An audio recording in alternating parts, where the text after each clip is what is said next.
నగరంలోని స్థానిక 5వ నగర్ పోలీస్ స్టేషన్ నందు రామకోటయ్య నగర్కు చెందిన లలిత తమ వద్ద చీటీలు వేయించుకొని అప్పుగా డబ్బులు తీసుకుని ప్రాంసరీ నోట్లు రాసిచ్చి ఊరు వదిలి పారిపోయిందని కావున పోలీసు అధికారులు విచారించి న్యాయం చేయవలసిందిగా బాధితులు జ్యోతి, పార్వతి, సుబ్రహ్మణ్యం తదితరులు పాల్గొని అధికారులకు ఫిర్యాదు అందజేశారు. కావున విచారించి న్యాయం చేయవలసిందిగా విన్నవించారు. లలితక్క మాకు శుభ్రంగా ఫస్ట్ నుంచి 10-20 సంవత్సరాలు మాకు తెలుసు. రామకోట ఇల్లు పక్కన ఉన్నాను. మళ్ళీ ఆడ వెళ్ళి టేకేశ్వరంలో కొనుక్కున్నాను.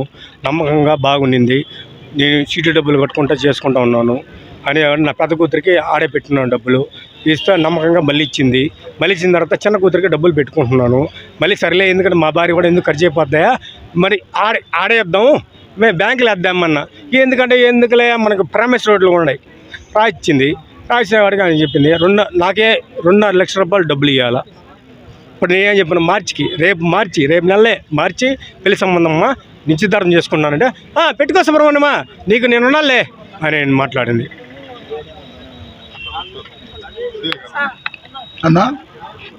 నమస్తే, నా పేరు దేవుళ్ళ జ్యోతి.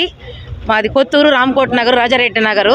అక్కడ లలితమ్మ అనే ఆమె మాకు ఇళ్ల పక్కన బాగా స్థానికంగా 20 సంవత్సరాల నుంచి బాగా నమ్మకంగా ఉంది. మేము చిన్నపిల్లలు అప్పటాంచి నమ్మకంగా 20 సంవత్సరాల నుంచి చీటీలు అందరి దగ్గర చీటీలు వేయించి, చీటీలు వేసినా కూడా ఫోన్లో పాట పాడుకోవడం, ఈ విధంగా బుక్కుల్లో మాకు రాసేయడము, సంతకాలు ఇంటికి పోయి సంతకాలు పెట్టించుకొని ఎంత అమౌంట్ కడుతున్నాం అనేది మాకు సంతకాలు పెట్టి పంపిస్తామనింది. 20 సంవత్సరాల నుంచి మేము చీటీలు పాడతా వేసుకుంటా ఇట్లా ఈ విధంగా రాపించుకుంటా అమౌంట్ తీసుకోవడానికి వెళ్ళినప్పుడు ఏంటంటే ఈరోజు ఇస్తాం రేపు ఇస్తామని చెప్పి వాయిదాలు వేస్తూ ఉండేది.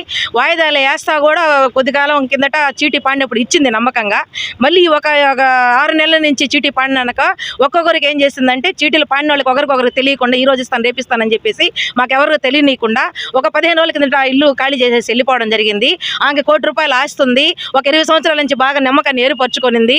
అందరం ఏంటంటే చిన్న చిన్న బిడ్డలు పెట్టుకొని భర్తలు లేకుండా కూలీనాలు చేసుకొని రోడ్ల మీద వ్యాపారాలు చేసుకొని పాసిపని చేసుకునే వాళ్ళు ముసిలి ముతక చాలా మంది ఈ నెల్లూరు జిల్లా ప్రాంతంలో మొత్తం దగ్గర మోసం చేసి 3 కోట్ల దాకా వెళ్ళిపోవడం జరిగింది. మేము ఇక్కడికి వచ్చి రిపోర్ట్ ఇచ్చాము, కానీ ఫోన్లు మొత్తం ఆఫ్ చేసేసుకొని ఉంది. మాకైతే ఎలాంటి న్యాయం అనేది మాకు జరగలేదు.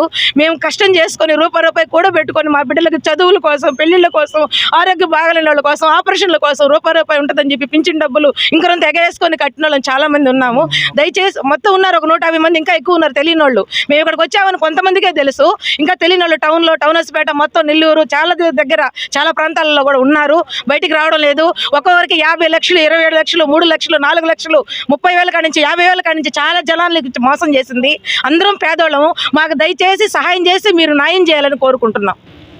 మేమైతే తట్టుకోలేక ఉరేసుకునేదాన్ని కూడా అన్ని ప్రయత్నం చేసాము.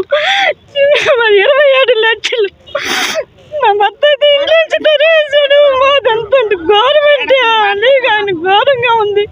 ఎంత కష్టపడి కట్టుకున్నామంటే మమ్మల్ని కూడా 20 సంవత్సరాల నుంచి ఇలాగే చేసి 30 ఏళ్ళ కాంచి ఎంచుకొని మమ్మల్ని ఇంత మోసం చేసింది. మాకైతే మేము తట్టుకోలేక ఆత్మ చేసుకునేదానికి సిద్ధంగా ఉన్నాం. మీరే న్యాయం చేయాలని అడుగుతున్నాం.